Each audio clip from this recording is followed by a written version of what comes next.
For all its beauty and splendor, the wilderness can be a cruel teacher. Rope-free flying is where the thrill of soaring through the air offers a profound sense of freedom and accomplishment. It's an adrenaline rush that few other activities can match, pushing you to conquer fears and test your limits. However, this euphoria comes with a stark reminder: every jump carries inherent risks. The line between triumph and tragedy is razor thin, with the potential for catastrophic injury or death ever present. Let's venture back to the savage wilderness, where survival is earned, not given. This is Outdoor Disasters.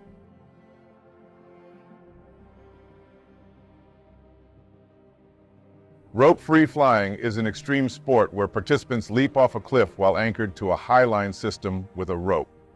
Unlike bungee jumping, the rope used in rope-free flying has minimal stretch, allowing for a longer free fall that stops closer to the ground. This activity involves jumping from high structures such as bridges, cliffs, or buildings, and the rope is secured to create a wide arc swing after the initial free fall, producing a pendulum effect. Combining elements of bungee jumping, rock climbing, and base jumping, rope-free flying provides a unique adrenaline rush. The key difference between rope-free flying and bungee jumping is that rope jumpers use a nylon rope, resulting in a gradual slowdown rather than a bounce at the end of the fall. Setting up a single rope can take months due to the complex arrangement of bolts and pulleys. Originating in the 1990s, rope-free flying has gained popularity over the past decade. It resembles a mix of bungee jumping and abseiling, featuring dizzying rope swings and longer free falls. Jumpers often install their own ropes on cliffs, mountains, or skyscrapers, wearing a climbing harness securely attached to the rope. Additional safety gear includes helmets, gloves, and sometimes padded clothing for protection against impacts. When the jumper leaps off the structure, they experience a brief moment of free fall before the rope catches and swings them in a wide arc. This sensation combines the thrill of free fall with the graceful swinging motion, creating a unique feeling of freedom and exhilaration. Despite its allure, rope-free flying is a dangerous sport that can lead to severe injury or death if not performed with extensive knowledge and preparation. Proper safety measures and thorough training are essential for minimizing risks and ensuring a safe experience. For Dan Osman, his rope-free flying feat would be a disaster. Dano Osman was a Japanese-American born in Orange County on February 11, 1963. He spent most of his adult life in South Lake Tahoe, working as a carpenter and construction worker to support his true passion, rock climbing. A distant descendant of a samurai family, Dan was raised by his Japanese father, a former SWAT team officer, in the spirit of Bushido and Japanese martial traditions. He trained in Aikido and later Kung Fu.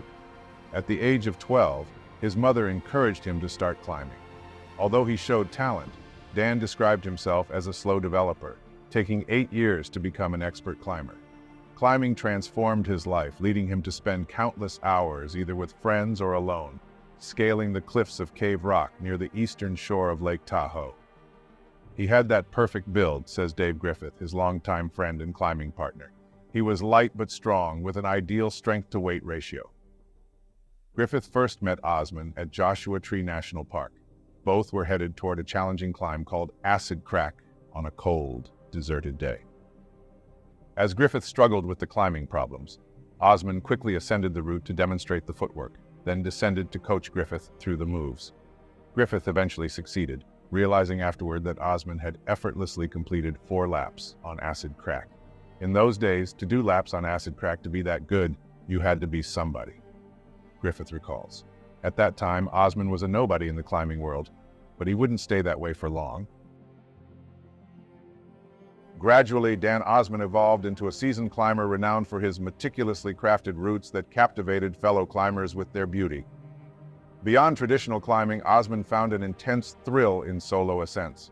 Among his notable achievements were solo climbs on challenging routes such as Spacewalk, Atlantis, Insomnia Crack, and Gun Club.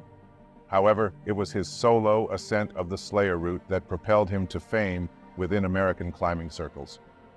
Filmmaker Eric Perlman first encountered Osman at Cave Rock while shooting the inaugural Masters of Stone video, a now iconic series featuring top climbers of the era. Perlman and fellow filmmaker Mike Hatchett were filming another climber when Osman, silently scaling a 5.14 route above them, conveyed through his demeanor a challenge. Why film him when I'm tackling something much harder? This chance encounter catapulted Osman to stardom as Perlman featured him prominently in Masters of Stone 1, documenting his climbs and other exploits that captivated extreme sports fans. Osman would go on to star in 4 subsequent Masters of Stone films. Perlman reflected, "One of the things everybody knows but is rarely articulated is that Dano was a brilliant performance artist. The camera loved him because of his line and his fluidity of movement. Like all great artists, it was within him a natural gift." Dan Osman's legacy is intertwined with the daring ascent of the Slayer route, beginning deep within a cave's confines where he had to scale its rim to reach its apex. "The moves are really hard. I mean, right off the start, you got a rude awakening," Osman described, likening the challenge to grappling with the belly of a giant whale, clinging and striking out at every turn. In Masters of Stone 1, Osman maneuvers dynamically, employing techniques like heel hooks and toe hooks, navigating slender holds as he emerges from the cave and ascends to the pinnacle. Despite his ultimate success in achieving the first ascent, his journey is not without its setbacks. During a critical leap for a hold, Osman slips and falls a harrowing 60 feet. As the rope catches him, he sprawls out, reminiscent of a diver plunging into the crystalline waters of Lake Tahoe far below. A poignant moment encapsulating Osman's essence, his flamboyance, athleticism, audacity in confronting danger, and unyielding resolve, all set against the backdrop that defined him. Dan Osman spent much of his life in the Lake Tahoe region, inhabiting a modest apartment sparse except for climbing gear, heavy metal music, books on samurai traditions, and a collection of climbing films. Like many dedicated climbers, he earned a living through occasional construction work, prioritizing his passion for climbing above all else, a factor contributing to the dissolution of his brief marriage. Nevertheless, he maintained strong bonds with his family, particularly cherishing his daughter Emma. Osman gained renown in the realm of free solo climbing, a discipline where climbing without ropes carries life or death consequences from the outset. "Soloing is just a game. It's a serious one, but it's a game. The price of messing up is your life, so you better know what you're doing," Dano remarked. He repeatedly pushed his limits without safety gear, establishing himself as one of his era's boldest climbers. Among his daring feats, Osman's ascent of Atlantis stands out, a challenging route scaling a sheer granite cliff in Sequoia National Park's Needles Formation. This technically demanding climb showcased Osman's seemingly effortless skill, leaving a lasting impression on a young admirer at the time. "That's a hard route. I've considered soloing it, but I've never done it. It's too insecure," remarked Alex Honnold, climbing superstar and today's foremost free solo climber, who found early inspiration in Osman's accomplishments. Honnold first encountered Osman and other climbers from the 1990s in Masters of Stone videos, playing repeatedly at a climbing gym in Sacramento during his upbringing. "It was inspiring. Dan Osman did many things like that, all those hard routes at Cave Rock. For me, growing up, those represented the only sport climbs I knew anything about," Honnold recalled. The pivotal moment for Dano occurred in 1989 while establishing his Phantom Lord route. While searching for holds on an overhanging ledge near the route's top, Osman experienced repeated falls known as whippers in climbing jargon. Thanks to the concave terrain below, he could take increasingly more significant falls without the risk of crashing into the rock face. Initially frightening, these substantial falls became exhilarating for Osman as he learned to manage his fear. Confronting and mastering the fear of falling boosted his comfort on the rock and enhanced his free soloing abilities. This realization marked a significant turning point for him, where he saw falling as a more substantial personal challenge than climbing. Osman found an artistic expression in falling with ropes, pushing his limits, and exploring new possibilities, carving out a distinctive niche in the competitive world of climbers. In subsequent years, he developed his own technique of free falling, or free rope jumping, using modified climbing gear. His setups often featured elaborate systems involving large trolleys with jump lines fixed at specific points, utilized in various locations, including bridges. These systems, meticulously designed with pulleys and friction devices, were marvels of engineering, admired by his peers as works of art. Despite the complexity, Osman deliberately avoided using double safety systems, relying instead on a single dynamic rope and a full-body harness, showcasing his deep understanding and confidence in his equipment. As Osman's confidence grew, he embarked on increasingly daring jumps, surpassing heights of 300 feet, then 600 feet and beyond, a feat that appeared inconceivable and perilous to outsiders, but was rooted in his unparalleled knowledge of ropes and gear. While some critics labeled his stunts reckless, those who knew him closely attested to his meticulous preparation and expertise. His rope jumps gained widespread attention through features in Masters of Stone and exposure on MTV commercials. Taking his talents across Utah's canyon lands, he executed stunts under iconic arches and even incorporated skateboarding into his repertoire. Amidst the acclaim, criticism mounted, with detractors denouncing Osman's actions as reckless and detrimental to climbing's reputation. Yet, throughout his career, Osman remained dedicated to pushing boundaries, blending athleticism with innovation, while leaving an indelible mark on the world of extreme sports. Contrary to popular belief, Dan Osman's motivations for filming commercials and undertaking daring feats were not purely for publicity. He pursued these endeavors out of financial necessity, driven by the responsibility of providing for his daughter, which he held in high regard. His true struggle was internal. When questioned about his actions, he candidly explained, "I'm really scared. I do it in order to learn how to overcome this fear, to bathe in it, and to go beyond it." Over time, the conflict between his personal quest and concerns about potentially leaving his daughter intensified. He confided these worries to friends, expressing thoughts about ceasing risky activities. "By dying, I would be letting everybody down, my family, my friends. My daughter will manage.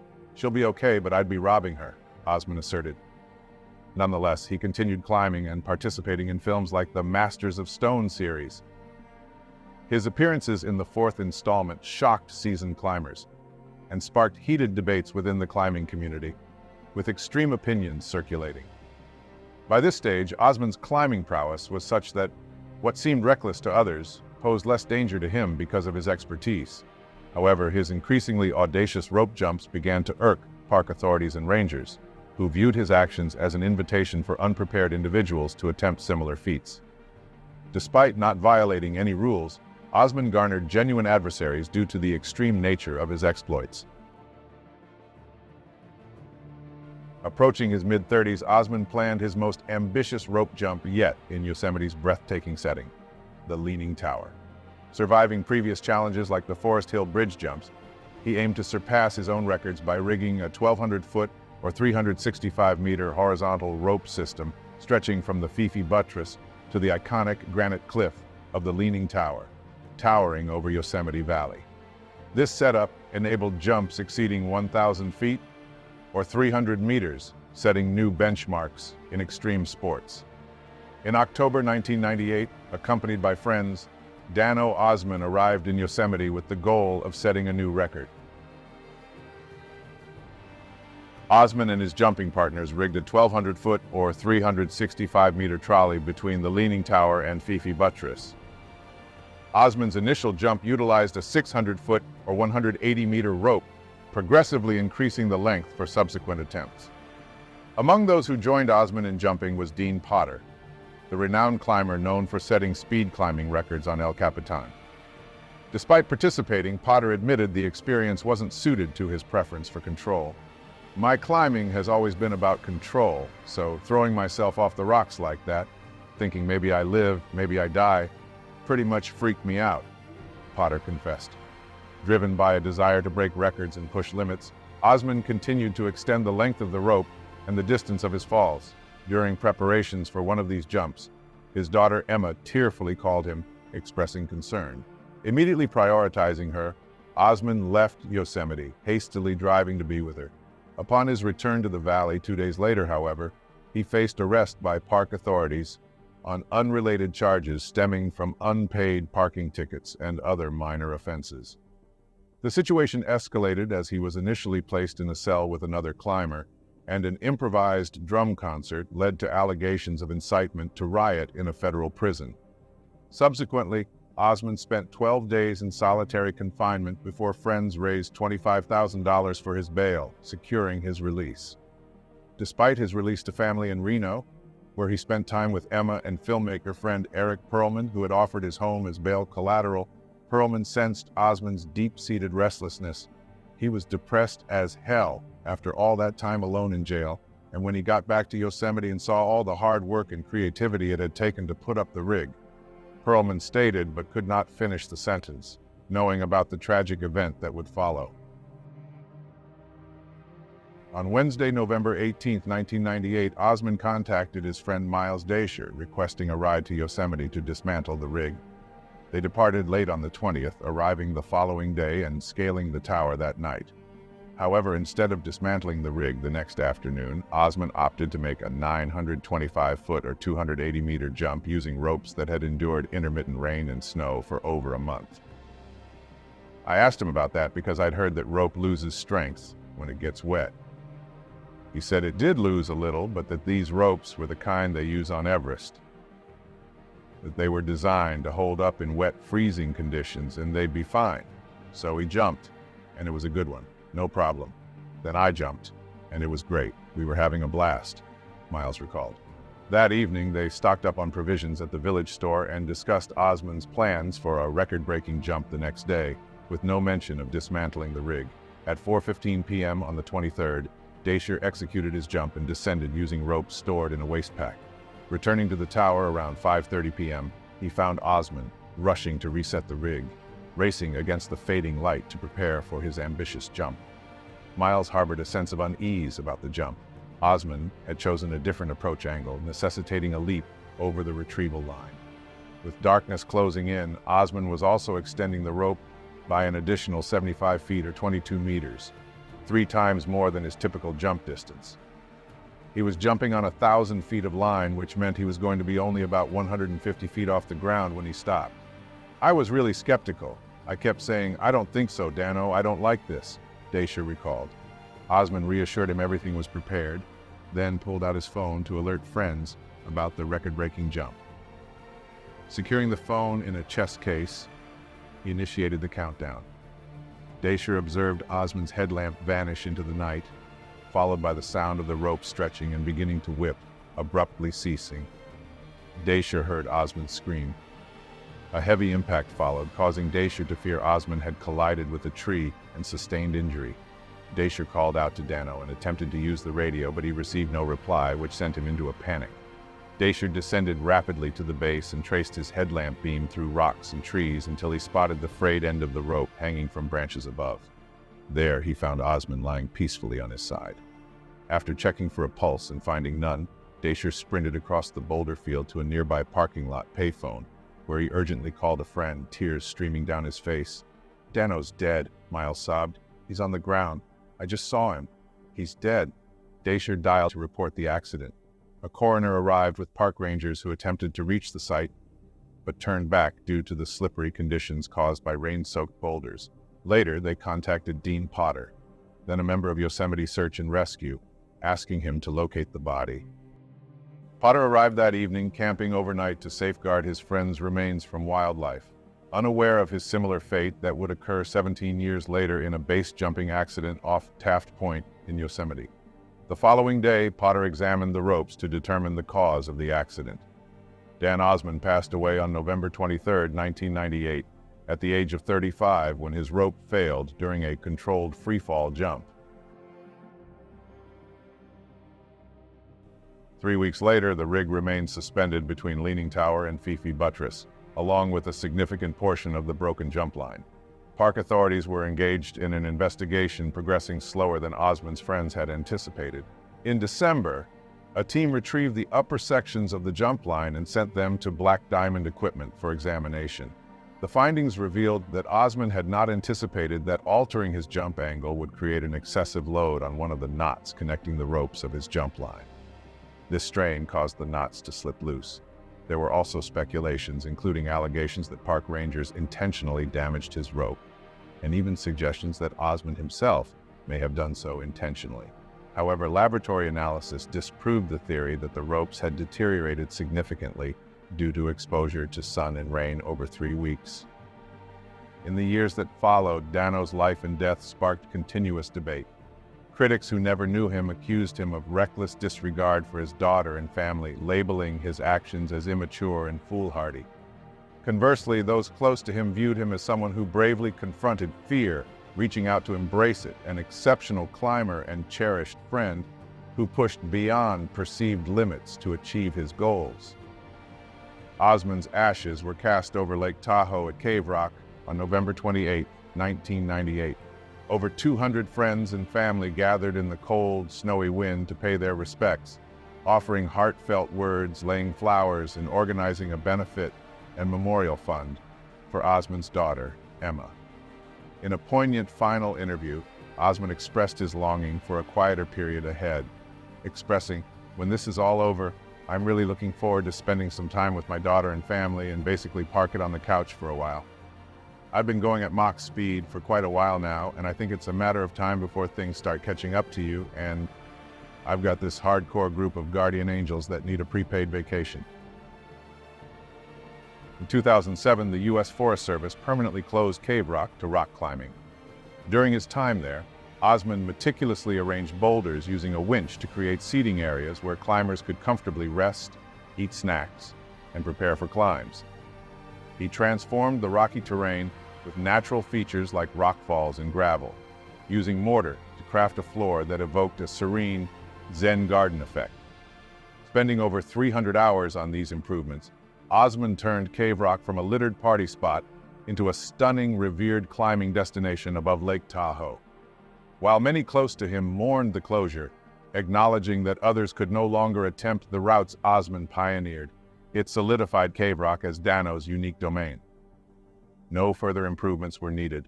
No new, seemingly impossible climbs awaited discovery to overshadow Osman's achievements. Everything remained frozen in time back in the 90s, with the echoes of Metallica and Slayer reverberating off the cave walls as Dano tackled its lines. Cave Rock belongs solely to Dan Osman.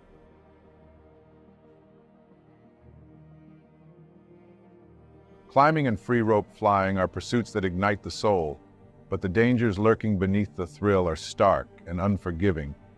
The cliffs and heights you conquer have no mercy. A single misstep, a moment's lapse in concentration, and you can plummet into a chasm of despair. The exhilaration that lifts you skyward can also be the force that brings you crashing down, shattering bones and spirits alike. These extreme sports push the boundaries of human capability, making you feel invincible and alive. However, this rush comes with significant dangers that should never be underestimated. Never underestimate the importance of professional training. Learn the techniques and safety protocols thoroughly before attempting any climb or jump. Invest in high-quality, reliable equipment. Regularly check and maintain your gear to ensure it's in optimal condition. Having a partner ensures there's someone to help in case of an emergency. Know basic first aid and have a plan for emergency situations. In embracing these extreme sports, you dance on the edge of danger. The line between life and death is razor thin, and respect for this fact is your greatest ally. Respect the mountain, respect the jump, and above all, respect the fine line between thrill and tragedy. The beauty of these extreme sports is in the danger, but never forget that nature's beauty can swiftly turn into nature's wrath. Heed these words so you can avoid an outdoor disaster.